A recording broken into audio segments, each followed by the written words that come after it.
फिलहाल ये महत्वपूर्ण जानकारी हम दे दें हमारे दर्शकों को कि भारत सहित कई देशों पर ये नया खतरा मंडरा रहा है और इसके लिए अभी से सतर्कता बरतनी बेहद जरूरी है, क्योंकि जैविक हथियार का अब निशाना भारत बन सकता है। यहाँ पर आमने सामने की जो लड़ाई होती है उससे चीन कहीं ना कहीं डरा हुआ है और इसीलिए इस तरह से अब रास्ता जो है वो अपना रहा है कि फंगस का सहारा ले रहा है। इस तरह के हथियारों का अब वो सहारा लेने चला है। अमेरिका में चीन की डेडली साजिश का खुलासा जो हुआ, चीन को बायो वेपन वाली खतरनाक साजिश एक्सपोज हो गई है। चीन की काश पटेल की एफबीआई ने 2 चीनी रिसर्चर को अरेस्ट किया है। जैविक फंगस के साथ गिरफ्तार हुए हैं 2 चीनी नागरिक। खतरनाक कृषि फंगस की तस्करी का आरोप इन पर लगा है। ये खतरनाक कृषि फंगस की तस्करी कर रहे थे और उसी वक्त इन्हें दबोचा गया है। यहाँ पर बड़ी कार्रवाई की गई है। चीन के 2 नागरिकों को गिरफ्तार किया गया। इनके पास खतरनाक कृषि फंगस की तस्करी का आरोप है।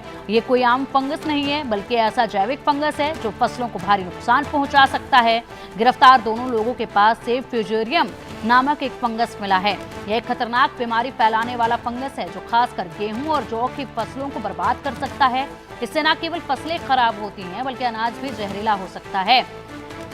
बता दें कि अब एग्रो टेररिज्म का सहारा ले रहा है चीन और इसी तरह की खेती पर अटैक जो है वो करने की कोशिश चीन की तरफ से की जा रही है। इसमें फसलें, जानवर या फिर कृषि व्यवस्था को नुकसान पहुंचाने के लिए रसायनों, कीटों या फिर जैविक हथियारों का इस्तेमाल किया जाता है। इसका मकसद यही होता है कि देश के खाद्य सुरक्षा को और अर्थव्यवस्था को कमजोर किया जा सके।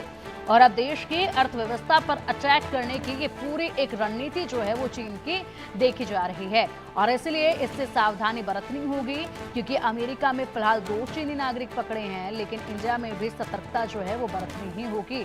अधिक जानकारी के लिए हमारे मेहमान करेंगे नरेश चावला जी, हमारे साथ जुड़े हुए हैं। नरेश जी, जो ये खतरा मंडरा रहा है, जिस तरीके से अभी फिलहाल जो फंगस बरामद किया गया है अमेरिका में, इससे बताया ही जा रहा है कि ये खास तौर पर आर्थिक तौर पर कमर तोड़ने का, आर्थिक कमर जो है वो तोड़ने का काम करता है किसी भी देश का।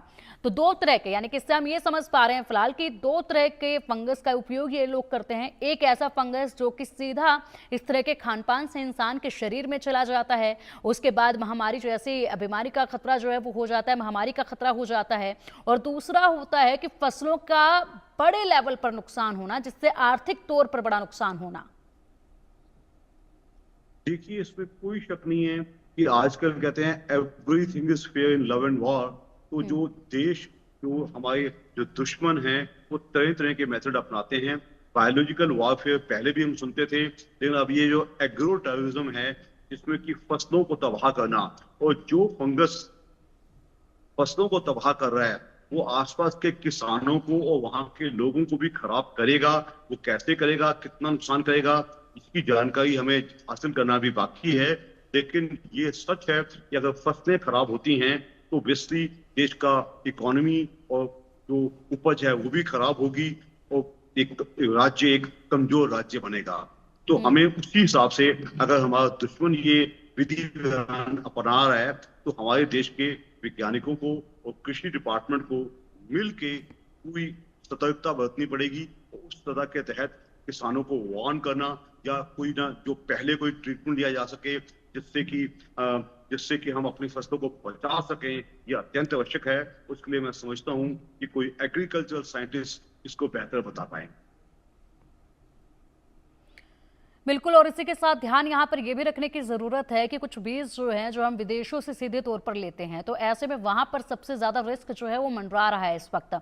उसको लेकर क्या कुछ अहम कदम जो है उठाए जाने चाहिए, किस तरह के बीज या फिर खादों को लेकर ज्यादा सतर्क रहने की जरूरत है, क्योंकि खाद जो होता है उसका उपयोग होता है, उसको लेकर भी बेहद ज्यादा सावधानी बरतने की इस वक्त जरूरत है।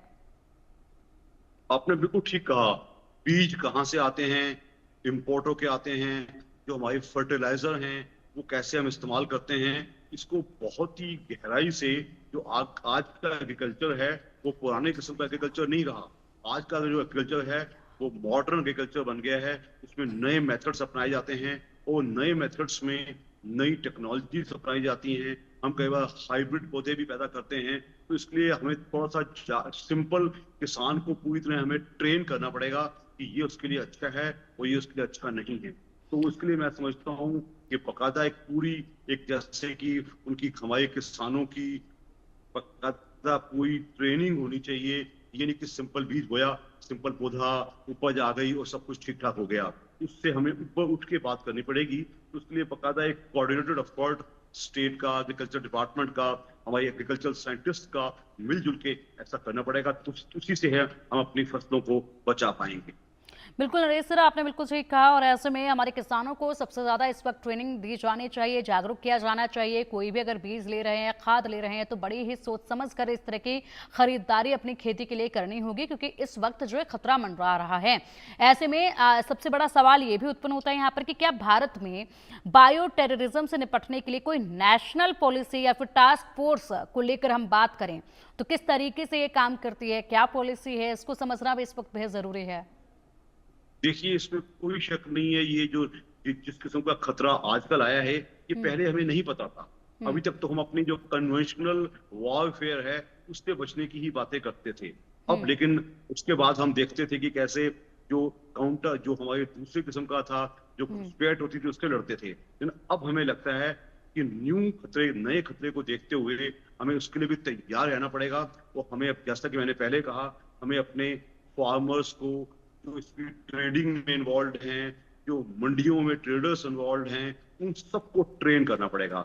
ये कोई एक छोटी, क्योंकि इंडिया एक एग्रीकल्चर कंट्री है, वो आज भी हमारे देश की ऑलमोस्ट 60-65% आबादी सिर्फ कृषि में लगी रहती है। इसलिए उनको प्रॉपरली ट्रेन करना, सिस्टमेटिकली ट्रेन करना और नए खतरों के प्रति जागरूक रहना, ये बहुत ही आवश्यक है। एक इंडिविजुअल फार्मर के लिए भी, एक पूरे देश की उपज के लिए भी और एक पूरे देश की इकोनॉमी के लिए। बिल्कुल सही कहा सर आपने। और ऐसे में अभी फिलहाल सावधानी बरतना बेहद जरूरी है। तमाम महत्वपूर्ण कदम इसी वक्त उठाए जाने बेहद जरूरी हैं ताकि इस तरह के बड़े खतरे से देश को बचाया जा सके। फिलहाल बहुत बहुत शुक्रिया सर आपका इन तमाम बड़ी जानकारियों के लिए और इंडिया न्यूज के साथ जुड़ने के लिए। बढ़ेंगे आगे इस वक्त के एक और